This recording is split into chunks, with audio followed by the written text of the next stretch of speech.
Oh, hey people. I get an email from Google uh, probably every day or every other day with random news stories involve BDSM, and most of them don't care. Usually they're just stupid shit. But every once in a while, something comes across that sparks my attention. This one in particular was really interesting. It's from the from inews.co.uk in the essential daily briefings aspect of their site. Um, I will have a link to it below, and I'm playing with one of my knives. Uh, yay, yay knife! so, uh, the article is named BDSM practitioners less likely to have victim blaming attitudes in sexual violence cases. This got me going. Okay, how you know? I want to dig into the study a little more, but I think the article is at least a good jumping off point for this. So, just as before, I'm gonna have my computer read it, and I will comment.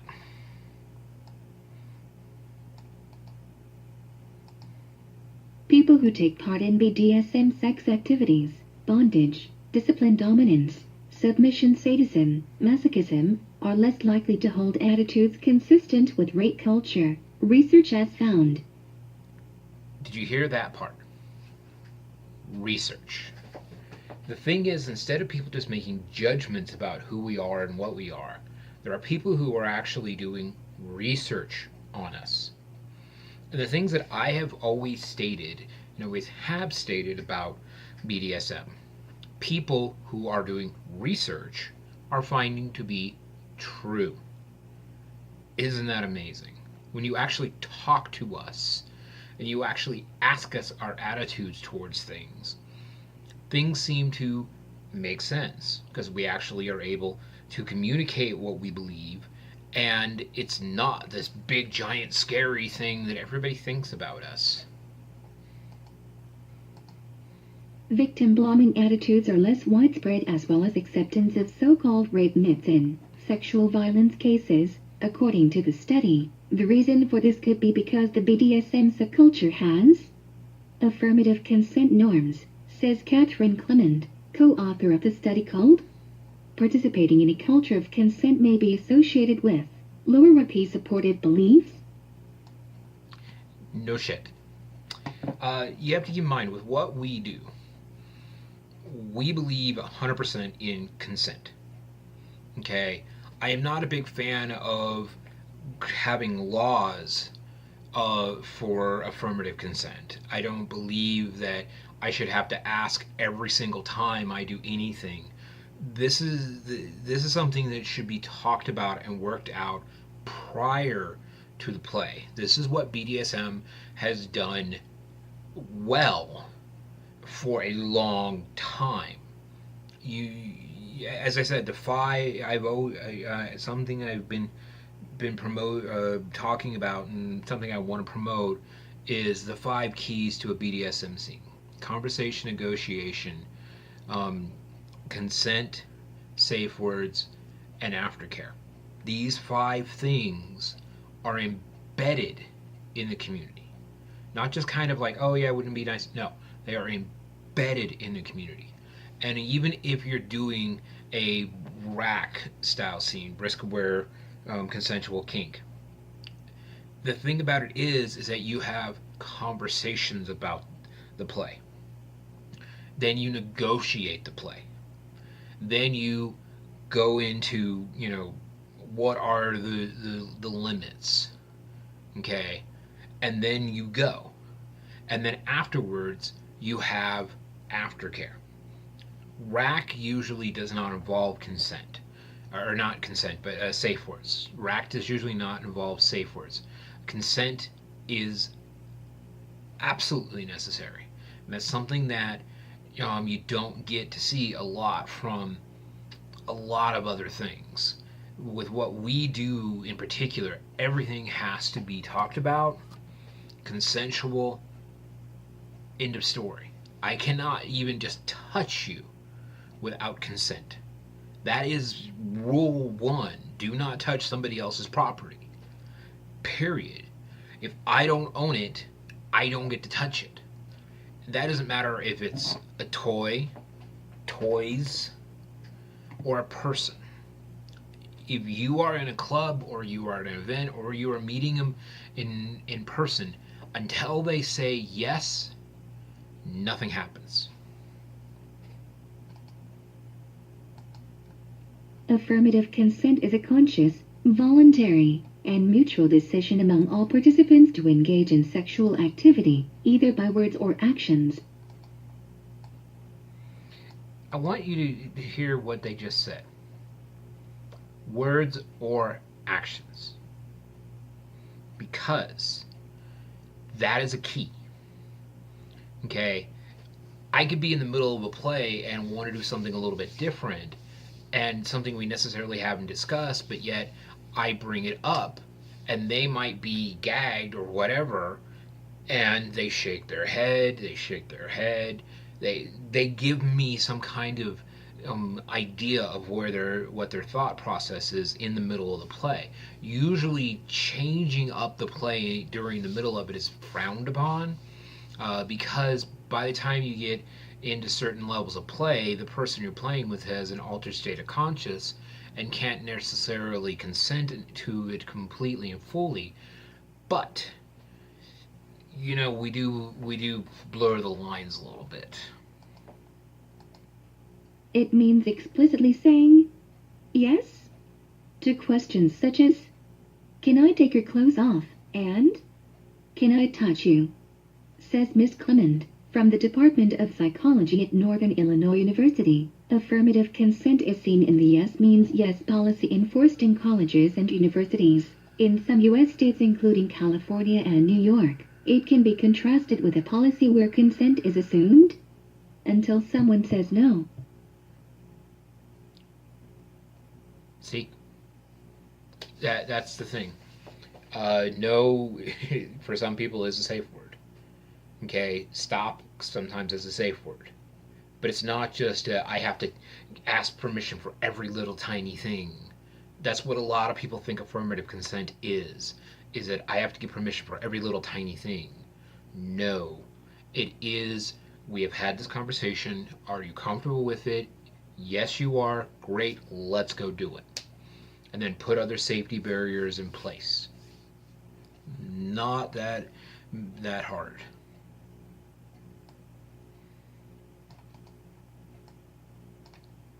Negotiations and safe words within the BDSM community. There is a culture of affirmative or negotiating consent. Practitioners will negotiate what to do ahead of time, discuss limits, and have safe words for when they want activities to stop, she says.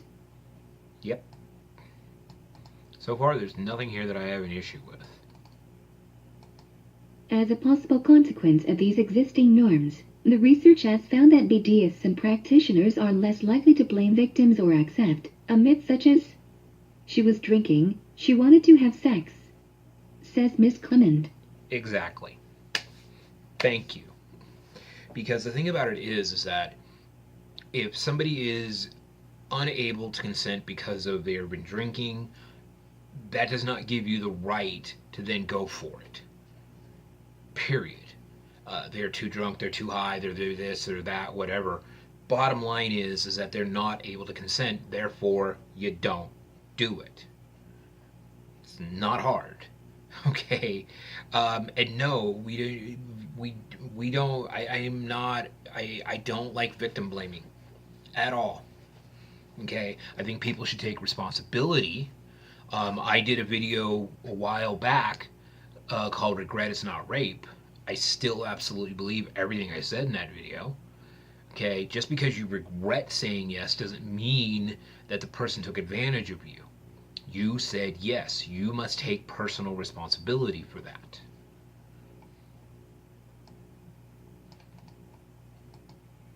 BDSM practitioners are also less likely to hold views pertaining to benevolent sexism, where women are put on pedestals, viewed as pure, weaker than men or in need of protection, informs Miss Clement. Yep. Because the thing about it is that we see women as people. People we want to play with, but people. Okay? I don't see women as weak or frail. No, because I have seen some women take some shit that you would be shocked at. I have seen some women do shit you would be shocked at. Okay? I have been around women who have had amazingly heavy hardcore play. I have played with women who have been able to take some amazing hardcore play. And the thing about it is that I would put what I've been able to do with some women up against most men any day of the week. And I cannot ever assume that a woman is weak. Okay? A woman is a strong human being. Yeah, did you get that little part? A human being, first and foremost. Okay? I am not going to put a woman on a pedestal. Now, if it's a sexual fetish of yours to put a woman on a pedestal, that's fine. But personally, when it comes to that kind of shit, I believe in the Steve Martin concept of that. I put a woman on a pedestal so I can look up her skirt. Give you a second to get that one. With BDSM practitioners, they see women as being in control of their own desires and their own bodies. She says, adding that people who do hold views linked to benevolent sexism are less likely to think women have agency. Ms. Clement adds they may hold anti-abortion views and may not believe women are in full control of their bodies. Very true. Okay, that doesn't mean there aren't people inside BDSM that are anti-abortion. That's not true at all. But what we do on as a general whole is we see women as equals, not as lesser than. Okay, what really comes down to it is where you are as either a dominant or a submissive. Okay, I see dominant women equal to me. I see submissive women who are not mine as mostly equal to me, and women who are submissive to me as amazing people in my life. Yeah. So now we're going to get into the study.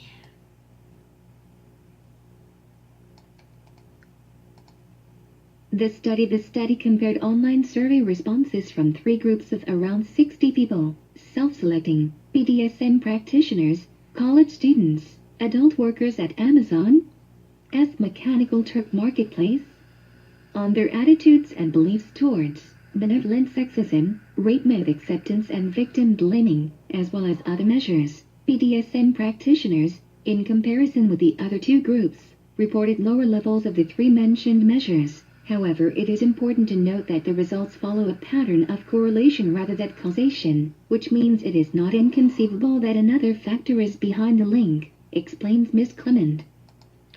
I think that yes and no. The correlation causation fallacy, I think, can be at work here, but I think that after you've been inside BDSM for a while, you come to the realization that there are women in this lifestyle who are equal to you, and if you don't accept that, you will be out very quickly. You have to accept people as people. End of story. Is it because they're into BDSM, or are they into BDSM because they think that way? That's a good question. And I wish somebody would ask that question.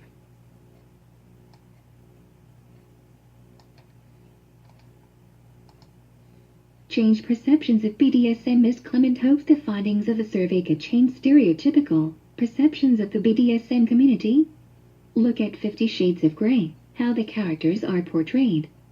Christian Grey is portrayed as sexist, dominant. She adds the media portrays BDSM practitioners as deranged. The media talk about BDSM is sick and twisted. It's nice to be able to demonstrate that the practitioners are normal and they have good things to teach the rest of us. Yep. Ms. Clement highlights that some commentators have criticized the Yes Means Yes campaign for having the potential to make sexual activity less exciting or sexy, but the BDSM community idea that you can negotiate what you do, and it won?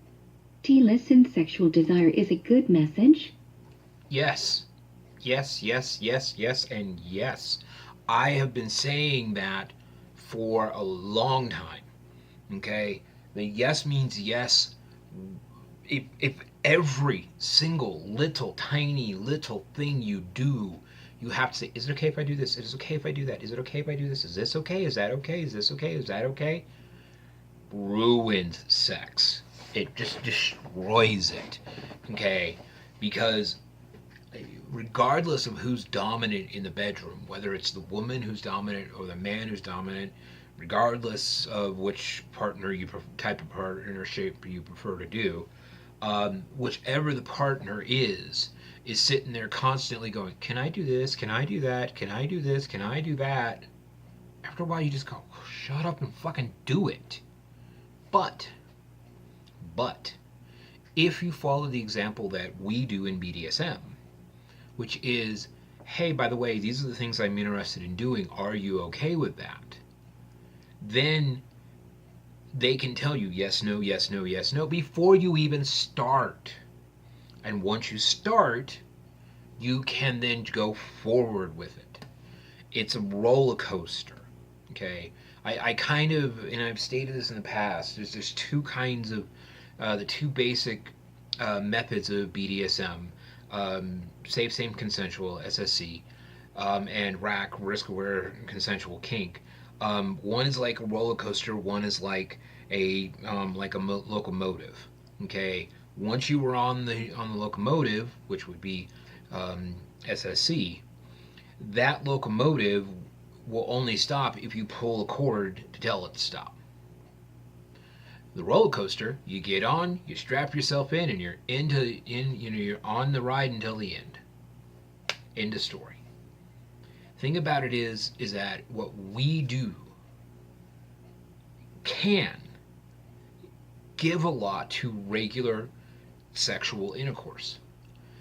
By having discussions, having adult discussions about sex and relationships and all of the other stuff that we do, you are able to then just say, okay, we're good, go for it. And just have fun. But if you have to sit there and micromanage every little detail about what you're about to do as you're doing it, it makes it no fun. It's like taking a road trip and saying, should I turn here? Should I turn there? Should I turn here? Should I turn there? No, you'd rather just plug it into the GPS and go, tell me where to go. And it'll say, turn right here, turn left here, turn right here, turn left there. And you just do. And it's a lot better. Think about it. Think about it seriously. If you were driving down the road and someone was sitting there with a map, and you were sitting there going, should I go left or should I go right? And they'd have to go, left, right, left. After a while, that just gets draining. Versus having a thing tell you, go left, go right, go left, go right. That's exactly the same thing between negotiation and micromanaging sex.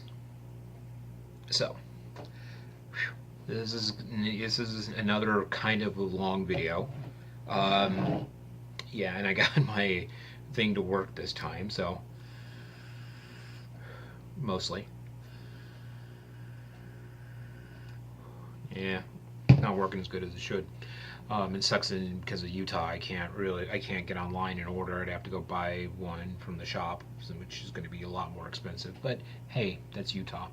But like I said, a link to this will be below. If you have any questions or comments, hit me up either in the comment section or on FET. That's it for now. Be well and safe.